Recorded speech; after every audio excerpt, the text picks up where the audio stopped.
For those of you that were following along with the Nova floor project, it's been stalled because of other things. So I just took it down off the ramps because the weather's changing and it's going to get too cold for me outside to deal with this thing. As you can see, she bleeds out of nearly every orifice. We'll get to that stuff later. But today's project, we got to make enough room in here between the GT6 and the 49 to get the Nova in here so we can finish off the floors, get it back on the street running. So I'm gonna go get some tubs for car parts because I have some old boxes that are falling apart that contain Triumph parts.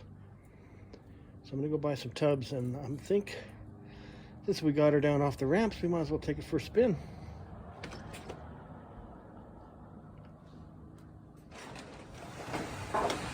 And hopefully we make it there and back. Probably go get some gas too, just take it for a cruise. So a lot of people call this area a window.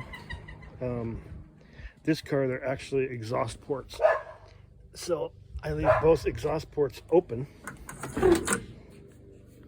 because we got exhaust that comes into the car instead of out of the car.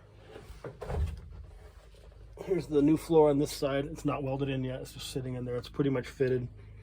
So I just have to finish that up. But for now, we'll just take it for a spin.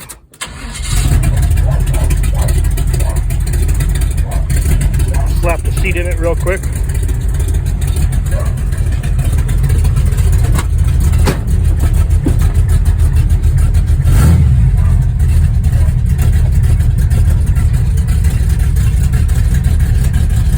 Anybody can go to the store in a new car and be relatively sure they're going to make it there and back. But what fun is that?